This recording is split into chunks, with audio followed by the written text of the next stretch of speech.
Roman, you had mentioned you're kind of on the tech side. I will profess to everybody participating. I started my career in solution engineering and came up through development into technology architecture, but have had a wealth of experience to deal with executive leadership tied to transformation to see the value of business architecture as a discipline within EA. So I'm going to talk today about why business architecture is a must-have to build out composable digital strategies. And I will kind of start with just similar to what Lisa did, be fully transparent that I've been at companies where EA has struggled to get a seat at the table, and kind of the metrics and the rewards have gone to the product teams and the developers. I think with the new focus on chief digital officers and the implementation of digital strategies, I think EA and business architecture as a viewpoint within EA becomes very critical to the success, especially in large organizations. I have dense slides. I'm going to apologize. Lisa put me to shame. But quickly, we're going to talk a bit about composability, which has different definitions and some of the business trends currently out in the industry. And what I like to call a shift left, but a shift in enterprise architecture's focus in deliverables, inclusive of business architecture, right? So it's no longer over the fence. Hey, business architecture might be involved with the business and the strategies, and then technology's kind of handed something or off on their own, trying to pick technology for technology's sake. We're gonna do a deep dive into composable digital business, which I would say the last 3 companies I've been at, there's been a huge focus in it. Somehow I am automating my slide deck, which I did not want to do. And the key value of business architecture. We're going to go a bit into the collaboration ecosystem and then talk about developing these fusion teams for digital delivery. Big fan of research. I think enterprise architects kind of go into analysis and paralysis at some points, and I think that's part of my trait, Roman. But composability is an emerging strategy to increase business agility in response to the dynamic market conditions, and I think we've all seen that in the last couple of years. Both economic and societal impacts have caused businesses to engage differently, with a focus on retaining and acquiring new customers and retaining and acquiring new employees. And how do they do that? Through digital journeys. So composable architectures are really made up of modular, flexible, and self-contained building blocks that represent business capabilities and processes, and are a means for companies to adapt to evolving conditions. Probably date myself. I don't think for a lot of us that have been around the block for a while, right? I think it's just kind of Gen 100 of object-oriented methodologies and object-oriented delivery, right? Where you're really looking at supporting the business and the business of IT by breaking things apart into composable services. But I think it's necessary to implement this way to digital agendas, because customers are becoming digitally advanced at velocity and speeds never seen before. I think COVID really catapulted us into a whole different way of working. It's still not doing what I wanted to do, so I apologize, guys. And organizations realize that becoming fluid in digital is vital to the future of their success. So business trends, a bit on statistics. Gartner put out a report early 2023 that 60% of mainstream organizations will prioritize composable business as a strategic objective. And there's a new strategy out there called packaged business capabilities that are going to see a significant uptick. And I think I actually have personally seen them in the last year and a half really get support and grow in concept and architectural design. 60% of organizations will actively seek composability in new application investments. So I think looking at kind of the large monolithic, software solutions are no longer kind of the trend. And there's a shift towards adaptable and modular business structures, embracing low code, no code, having the business be part of the journey and hands to keyboard. They're adopting intelligent, composable approach, and there will be a gain. Roman, this is kind of driving me crazy, by the way, that it keeps shifting. There will be a gain in 80% advantage in the speed of implementing new features, outpacing the competition, will be a direct result of this strategic composable implementation. According to Gartner, by 2024, 20% of global 2,000 CEOs will report an increased appetite for risk and improved resilience, attributed to modular business design. And this one's significant, I think, for, some of us, or even most of us, right, that have been in large organizations with legacy. A lot of companies have drifted into focusing on digital greenfield new, but kind of don't sweat the legacy assets. If it's not broke, don't touch it. And I think large organizations are now realizing that they need to address that and address it as part of a strategic roadmap. Modern advances, and I think we're seeing this in analytics and automation and digitalization, are transforming organizations rapidly. That has impacts to the organizational architecture and skills, and then competencies to apply business and enterprise architecture. Products and services and operating models need to adopt at velocity to stay competitive. And then the critical role of business planning becomes a critical component for the organizational success. And I think we heard that in a couple other conversations this morning around impacts to organization and organization architecture, and adapting new technologies to market dynamics. So what does that mean to a shift in enterprise architecture and its role? And when I refer to enterprise architecture, I know everybody's talked about the different architecture names and disciplines. Mine is inclusive of business architecture. In the dynamic landscape of modern business, boards are now inquiring directly to EAs, right? Because EAs provide this comprehensive insight. It's a pivotal discipline that goes beyond the confines of IT, offering this panoramic view of an entire organizational estate through different enterprise architecture viewpoints tied to infrastructure, integration, security, different business units. EA, inclusive of BA, now provides a holistic perspective, connecting disparate elements such as business and IT strategies and product and investment portfolios.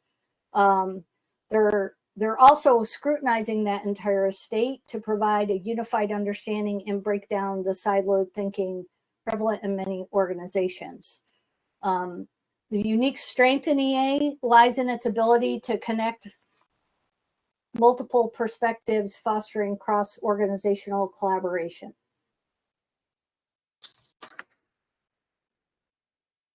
There's also the ability to course correct. And so EA is not just about observing anymore, or academic, which, I've, had companies say, when do we involve EA? They lag the process. I think that was referenced this morning as well. They actively contribute to decision-making by adjusting the course as needed. They're focused on adaptability, means being responsive to changes in the business strategies, processes, information, and technology. And they play a central role in promoting that cross-functional collaboration, acting as a catalyst for changes both, sorry guys, I don't know why it's doing that, changes both in business and technology strategies. So what's this really mean for architects? I think modern day architects need to extend their reach. It's a collaborative ecosystem of a set of different architecture competencies that make up enterprise architecture, with analysts and with transformation change experts, but they're no longer kind of focused in one area. They have to reach out. They have to participate with the business and the functional owners and executive business leaders on their strategies. And then they need to engage with the C-suite for support. To become a collaborative architect that enables composable digital business strategies, we're not only answering to the board's questions, but really looking at being a proactive force, shaping the organization's trajectory from a transformation perspective. EAs, in tandem with changing strategies, have to become a strategic thought leader to the business. And to do that, they need to understand their audience and the concerns and pain points of the audience. They need to continue to answer the business question and provide business value. They can do that through creating a drumbeat. They need to promote their work through meaningful measurements and carve out an evangelist role that continues to stress the importance in involving EA at the front door. My recommendation, doing this 20 years, is start small and grow. No one ever built Rome in a day. And I think a key to the role moving forward is to become a storyteller, which at some point in my career, I've tried to become better at. I think there's a lot of technology enterprise architects, right, that just want to talk about the technology. And I think without that story of the what and why, our message sometimes gets lost. So, bridging the language gap, I think the challenge we have is we often use Archimate and associated languages like UML and BPMN and a sundry of other markup languages right now across key domains, including business processes, data, application, and technologies. We saw some of those artifacts earlier today in a presentation. But the challenge lies in that business users are unfamiliar with this terminology. We need to bridge that gap between technology jargon and business to understand a better means of collaboration and communication. The opportunity we have is we need to use a language that our stakeholders are familiar with to gain their understanding and support our thinking. More importantly, EAs must be able to communicate the business value. And to do that, I think that's where the competency of business architecture really shines moving forward, because they understand the business pain points, they understand the business processes. So enterprise architecture inclusive of business architecture is a necessity. As we talk about self-contained business capabilities to enable rapid innovation, the separation of what the business can do and how the business is able to do it is critical for transformation. I think I've experienced the what is essentially an organization's core business model, and changes occur very slowly, especially if you have to redefine an entire business or IT organizational model. The how, the processes, the systems, the departments your organization uses to realize capabilities can change much faster over time. BA needs that business architecture viewpoint and deliverables to ensure the right technology strategy provides the right value at the right point in time. So the collaboration ecosystem, let me make sure, yep, it skipped a slide, sorry. Reaching untapped business value. To master the risk of change and reach an untapped business value, a lot of research talks about the composable digital business applying the core principles of modularity, autonomy, orchestration, and discovery. Modularity in that there's discrete business capabilities, autonomy that they can run on their own, Orchestration, think Lego blocks where you're linking them together across a value stream or a process. And then discovery, that they're discoverable within the organization. And these core principles can be applied to the foundations of the organization's business architecture, tied to enterprise operations, strategy, the business model, and its processes. So we get into a new framework that kind of has taken, I guess, grip in digital transformation. And it's called composable thinking, and it's made, or a collaboration ecosystem, and it's made up of composable thinking, composable business architecture, and composable technology. And I think we've heard again today that that ecosystem needs to work together to come up with measurable, valuable insights that provide and execute against business strategies. Composable thinking, really, it's leaders encouraging the creation of reuse of modular business capabilities, processes, and technologies. But it means mastering the risk of accelerating change to create new business values and results. Once again, this kind of is counterculture to large organizations that tend to avoid risk. It's a change in adjusting an organization's culture, and it really brings into the forefront change management to do any type of digital transformation. Composable business architecture, there's a focus on combining business elements. We saw those artifacts in several of the presentations on organizational strategies, capabilities, value streams, process flows, information flows in multiple ways to create value. The key is to design now for uncertainty and continuous change versus stability and slow, predictable change. And finally, the last pillar of the collaboration ecosystem is composable technologies. Composability needs to extend throughout the entire technology stack. And this is where those other architecture competencies come into play, with infrastructure that supports rapid integration in new systems, integration, information architecture, right? And how those work together, and how those competencies work together to support and exchange new ideas. The focus on composable services is at each layer of your tech stack, although you don't need each layer in an intentional slice of going from your current into an intentional slice or intentional view to get to your future state.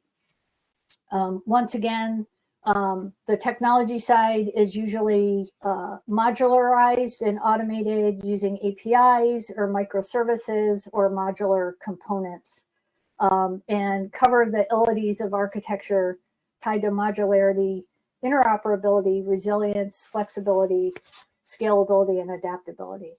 The key is to promote reuse through coordination and management of the interactions. And so the combination of all three of these pillars creates a multidisciplinary team that blends the business architecture, and IT united to drive real business results. How this plays into new core design principles for composability. Love this chart. I took it from Gartner, full transparency, and there's a reference at the bottom of the page. Starting with the business and composable thinking in the art of the possible, and involving the business in what the application needs to look like, how it needs to behave, what the business rules are. That is leveraged by the composable business architecture viewpoint. That's then aligned to the composable technology stack, which includes infrastructure, security, information, application, etc. Second ring, to apply this, you're going to look at discovery and understand design opportunities and components by leveraging business architecture artifacts tied to capability models, tied to process maps. I've even used process insights, process intelligence. That drives what you can create from a modularity perspective and partition. So you're creating discrete business composable Legos per se. You're designing those Legos to be autonomous, which means you're minimizing the interdependency or the dependency across the various components to maintain integrity. And then the critical thing is using orchestration to provide interactions of those components to enable a given value stream. So, unlocking the holistic value, I do think business architecture, it is the imperative to include it. I've been in organizations where business architecture has been out with the business units. I've had it directly report to me as part of enterprise architecture, and I've had centralized and federated views. I am a firm believer that understanding the business and having business architecture artifacts is the front door to enterprise architecture and selecting technologies to implement. They provide a holistic lens to view programs interconnected across the enterprise versus in a siloed business unit. They ensure comprehensive understanding of the impact of the entire business landscape for a company. They prevent sub-optimization by addressing individual programs in the context of the overall business strategy and unlock synergies to maximize value creation. I will say there, what I've experienced is that one's a little challenging for business architects when you have large organizations and each business unit has its own P&L and managed business objectives. Because everybody kind of becomes insulary into what they need to do in their own area versus looking at those processes across the business and executing a value stream that impacts the total business. They align business imperatives to company strategies and objectives. And once again, we saw that with some artifacts earlier. Most importantly, and I think there is a new focus on EA showing its value by articulating measurable results. They facilitate the shift towards specific, measurable, and achievable business benefits and results. This enables the organization to track and demonstrate, the importance of the architecture outcomes, deliverables on the desired outcomes of the organization. I'm not going to drain this slide per se, but I think it is a pretty critical one for people seeing a shift in EA inclusive of business architecture. The theory of EA becoming business consultants and engaging directly with areas of the business to understand what they do, the value in what they do, where their pain points are, and a shift in what they need to do to grow, either through merger and acquisitions or just to retain and acquire a new customer base or initiatives, right, has shifted architecture into that business competency. And I think Gartner did a great job in a modern day EA activity guidebook showing that the traditional activities of architecture were around enterprise architecture planning, right? Yes, you needed that capability model, but you predominantly jumped into what applications and what technology and what versions to get to N-2.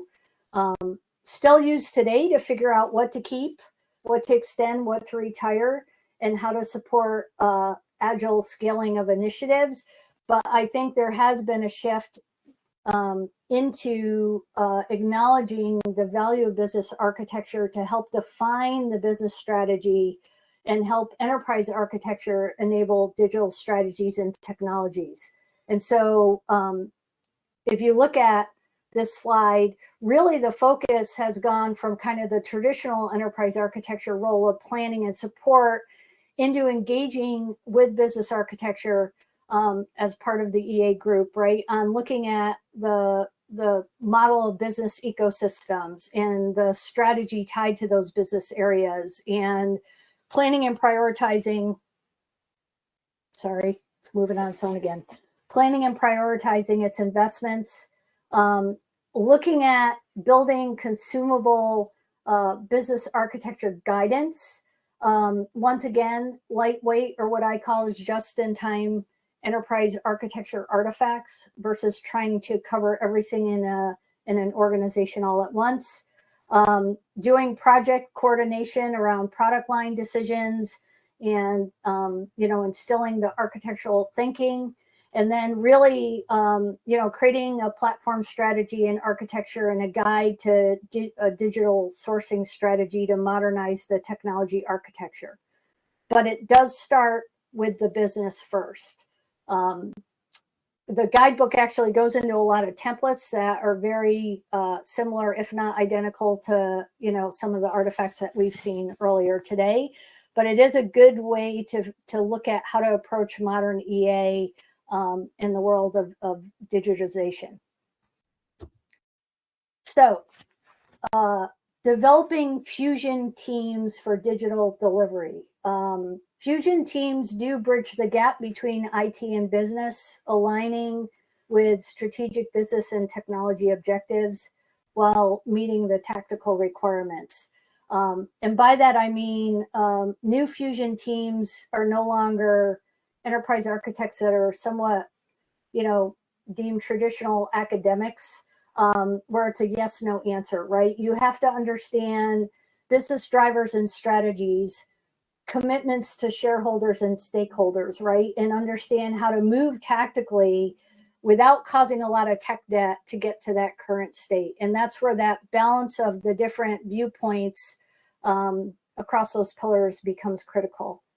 A new term out there, it's not so new, I think it's been out, Gartner started talking about it in early 2022, maybe 2021. The composable enterprises innovate by uniquely composing application experiences from packaged business capabilities.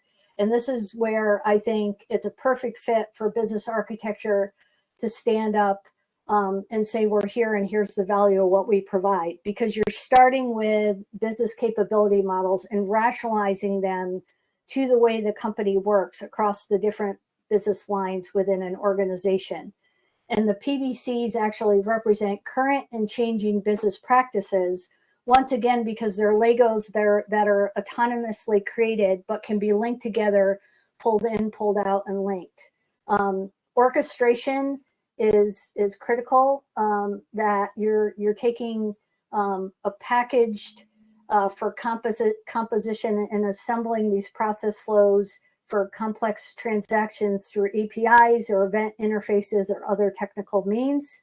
And PBCs are discoverable, meaning that there's semantic clarity and economy to being accessible by the business directly, as well as technical designers, developers, and active applications. So let's take a look at an example.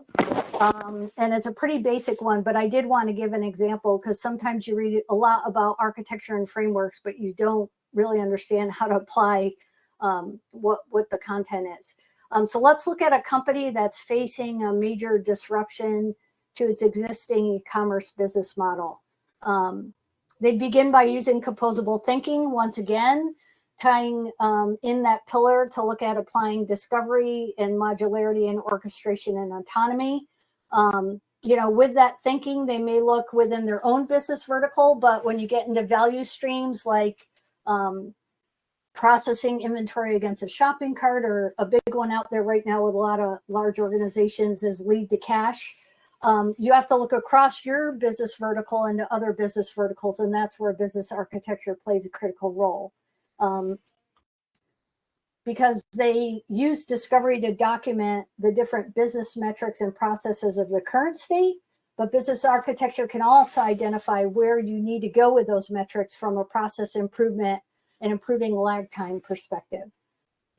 They might look at the principle of modularity to develop cross-departmental task forces to brainstorm existing processes and functionality. And I think that's where process insights and data flow across that ecosystem tied to value streams becomes very critical. You can no longer just look at your piece of the pie, but you have to look at the entire ecosystem and understand that round trip through it. They would focus on key capabilities that are defined autonomously, but joined together to fit different business processes through orchestration, or even different business models where you might have 10 BPCs in one area and only use 4 for a different marketing strategy elsewhere. So a simple view, and I know there was a discussion earlier on domain-driven design, but if you look at the highest level, and it is missing some areas, right?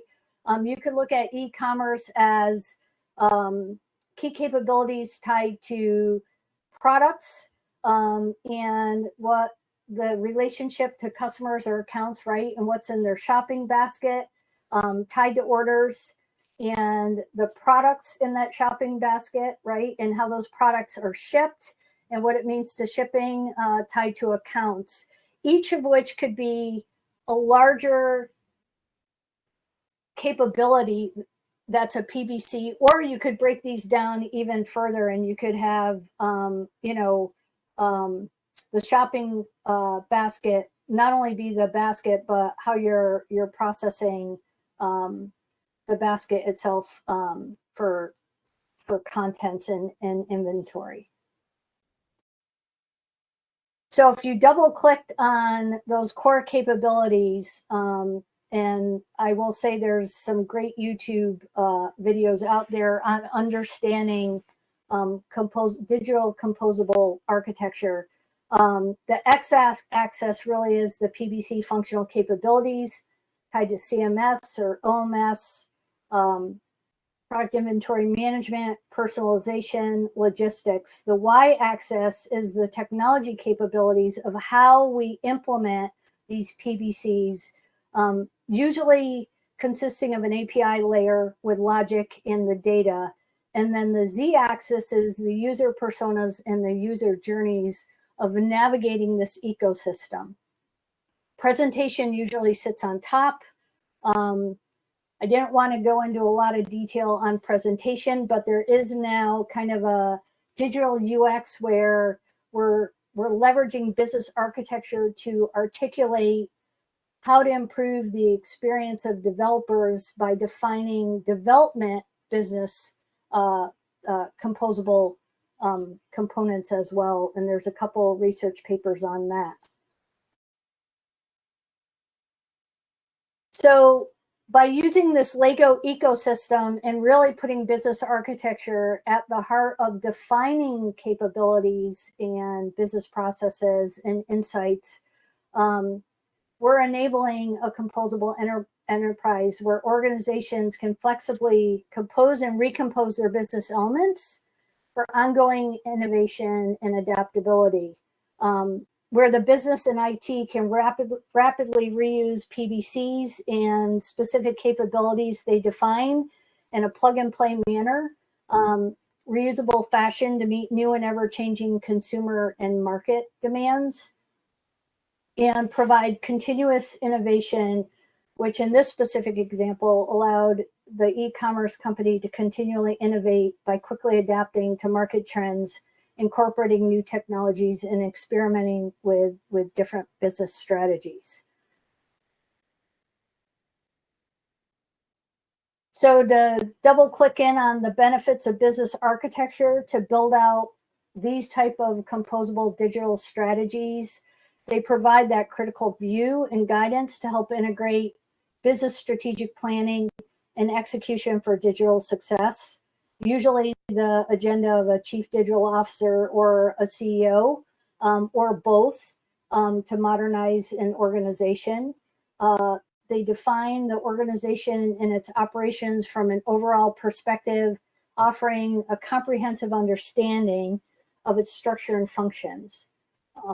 the organizations integrating business architecture into EA experience a clear understanding of the linkage of strategy and its impacts both to the business and IT, because there could be shifts on the IT side with respect to what technologies we may need to fill gaps on, or what technologies we need to retire to actually implement those PBCs appropriately.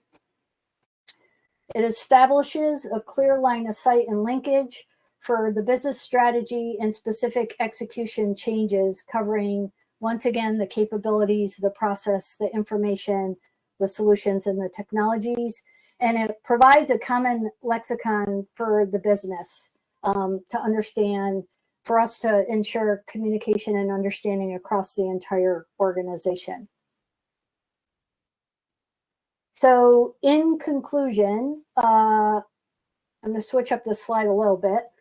In the era of digital transformation, fusion teams, right, tied to the business and the transitional pillars and transformation with business architecture and technology, right? These fusion teams and the concept of composable enterprise redefine collaboration, innovation, and the active role of business units and business architecture in shaping application experiences.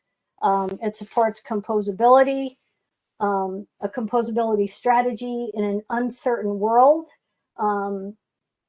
You know, it allows you to successfully adopt a composable approach that adjusts to business needs to develop a new company culture that is prepared to deal with rapid change. And for enterprises who are already taking this leap, it will give them the flexibility they need to streamline and optimize their processes no matter what comes next. Roman, I'll open it up for questions at this point in time. So I'm going to ask a very general question. Why pick this topic? This is a deep topic for what I would call C-level executives to really understand, maybe a VP of architecture, things like that. Why share this level of information with us? How can we help this happen, I guess, really? Yeah, it's a great question. I think what I have experienced and seen is that through digital strategies and agile, right, there's this move really fast. We can't take that lag time to engage on business architecture, enterprise architecture, right? We just need to kind of go from, you know, we talked about green screens, right? In the old days, waterfall, where it took 6 months, right? And you built out all your requirements and then deployed in 1 year increments. I think with digital economies and the agility pressure of today, I think EA and business architecture is getting shortchanged. And as a result, what we're seeing is that we're building these great fancy front end, you know, greenfield applications, but they're not understanding the impacts to those back end processes. And some of those applications that might go down, you know, once a week for 12 hours for scheduling batch, right? And so there needs to be a new way of EA collaborating directly with the business to explain the what and the why, and then come up with those different options of how to execute against it differently through kind of a composable footprint. Okay. That's very good. Thank you. The other thing I had a question on was, you know, you mentioned Gartner's concept of the fusion team. And I understand everything you had in there about multidisciplinary, shared accountability, cross-functional, agile methodology. What makes that different from a company that's trying to be, let's say, product-centric, you know, in their IT organization? I could answer that. I could answer that a couple of ways. I think it is interesting, Roman, because what I've seen with some of the larger organizations is this concept of product teams running at their own pace, right? And doing the art of the impossible really cool. And then corporate IT kind of as corporate IT, right? And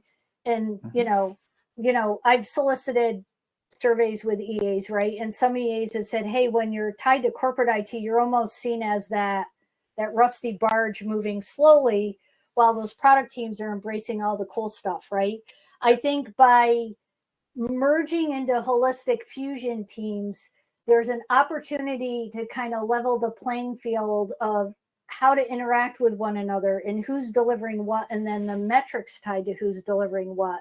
But there's also a value that I've seen, with one company I was at, right, where IT could actually accelerate by harnessing the power of those product teams that really don't have some of the constraints of the legacy brownfield that exists in corporate, right? So it's a different mindset of, I kind of coined the term at a previous company, a ways of working, and who you engage and when you engage, and more importantly, how you're transitioning those deliverables versus kind of tossing them over the wall to somebody else to interpret.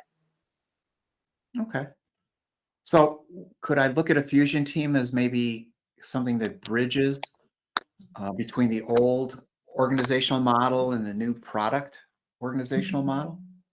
Yeah, absolutely. I have given now probably 4 presentations on that fusion and shift, right? And I think with Agile, and it is interesting because I will remind people, a safe Agile, right, has the top is enterprise architecture on the roadmap, and people ignore that and or forget about it, right? Everybody's about that product team, and it's a soup to nuts within that product team with a solution architect doing engineering.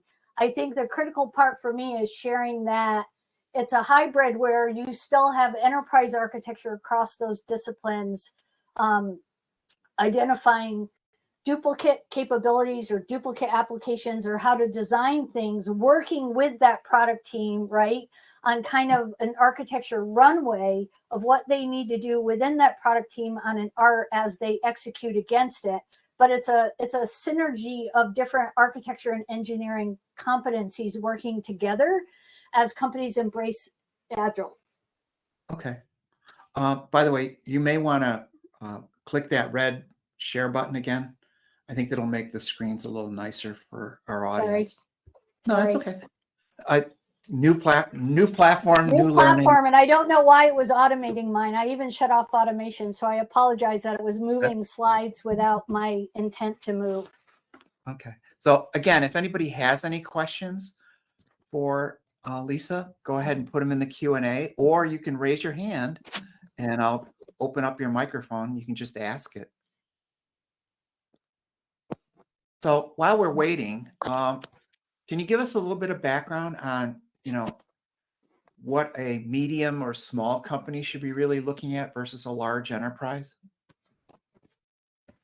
Yeah, it's interesting you say that, right? Because I think it is a different viewpoint and a different type of complexity, right? So smaller companies are really focused on potentially standing up 1 or 2 products, right? And they kind of, I myself went through a couple .coms in the early 2000s, right? You're maniacally focused on addressing what you're hearing the business needs are to make the sale. And it's more hardcore selecting open source frameworks in tooling, right? Or even, going all in one cloud tool, right? But it's hardcore engineering to build that product.